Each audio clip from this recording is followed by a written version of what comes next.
Hello and welcome to a video with me, Raindale. Today we're taking a look at the NieR Automata vision card.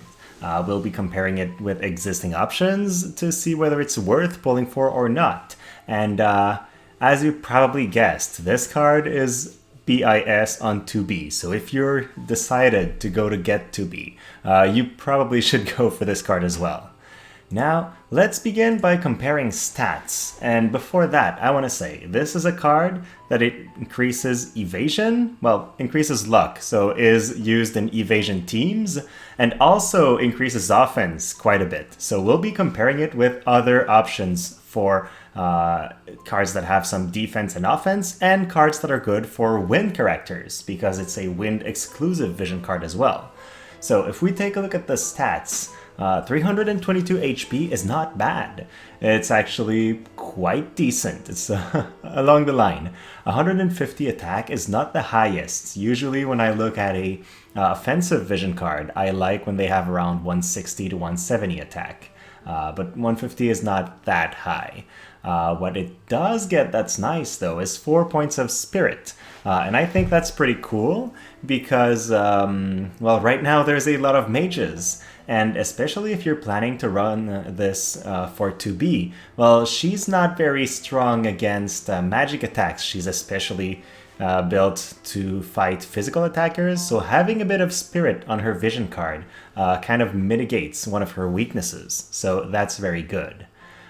So just looking at the stats, I would say this is a very average card. There's nothing that stands out, especially for me. But the abilities is really where it's at. First off, this card gives 30% attack up for wind units. That is insane. 30% is a lot of extra attack for wind physical attackers. Now, we don't have that many wind physical attackers in the game, but it's still pretty good. We'll look at what this means in number in a short while.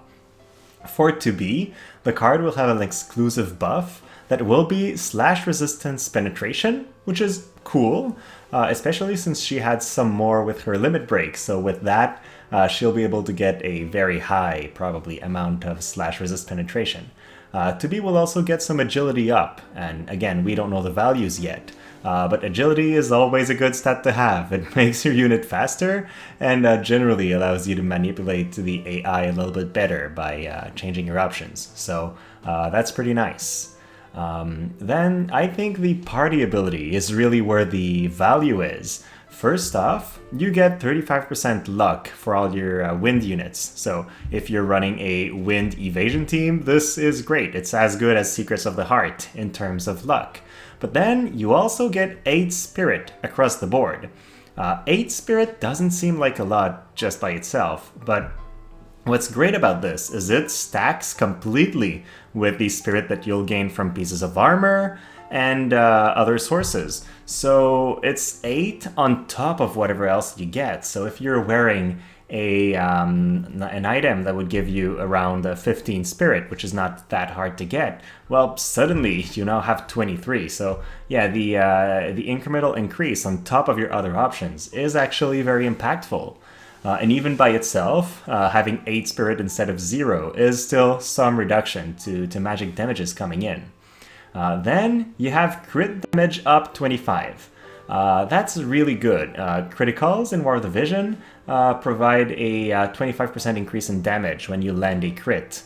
So with that, instead of having 25% more damage, you actually have 50% more damage when you crit. So very good increase if you do crit often. For this reason, I think this card will be perform very well if you're pairing it with the Exorcist card that's maxed out. Because Exorcist, when it's maxed out, provides wind units with 25% extra crit rate. So the two of them together will actually increase your damage output quite a lot as well. So just my 2 cents about a possible combination here. If you wanted maximum offense, you could run the NieR card with Exorcist and then Tetrasulfid, for example, for your wind characters. Or if you wanted a more defensive option, well then you could do NieR, Exorcist, and then Shiva.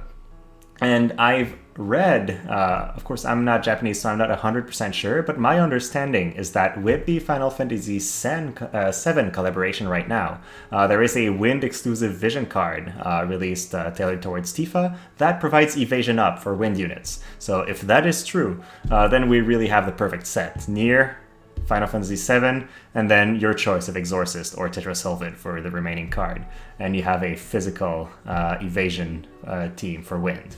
So yeah, some nice goodies coming up eventually in the future. But for now, what does 30% attack mean? Well, for 2B, that's 118 more attack. That's so high. Oldoa, who's also an EX unit right now, can get 109 more attack. So again, very high numbers.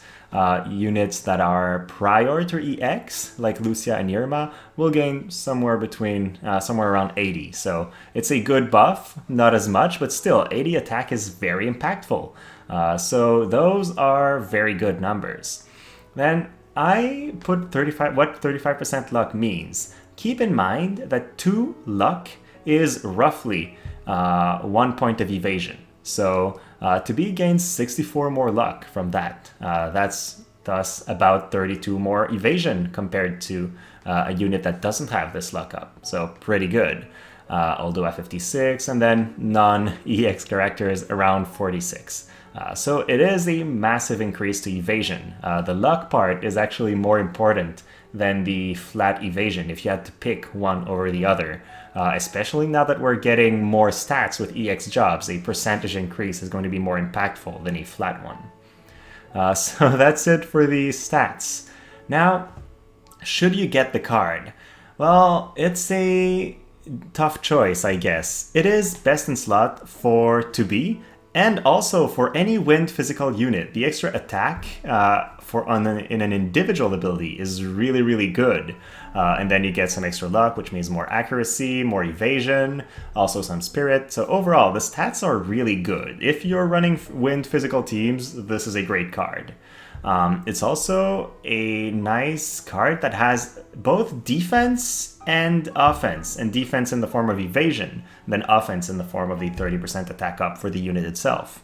And typically our evasion options in the game right now only provide evasion. They're not that great for anything else. So compared to Secrets of the Heart on a Wind team, of course, you're going to have much more offense. So it is better than existing options. And if you're a big fan of Wind team or a big fan of 2B specifically, you should go for it. But being Wind exclusive, if you're not playing Wind teams and you're not going for 2B, you don't have a need for this card. And then Wind is currently not one of our best elements in the game. There's water that just got a huge boost, dark and light are really strong, so there are some elements that are very dominant, and I think Wind has been falling behind a little bit. Halloween Little Leela kept it alive for a while, but she's really the only Wind unit that's extremely prevalent across all content. So with this, you're going to give some love to units that aren't very popular, or you're going to run this on 2B.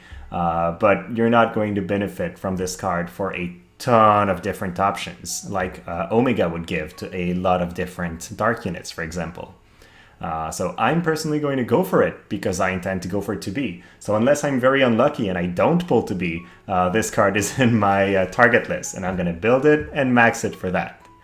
So that's it. Hopefully you guys learned a thing or two and found it enjoyable. If you did, please like and subscribe. It will make it more likely that you see my videos in the future. And then as always, thank you so much for your time and have a great rest of your day.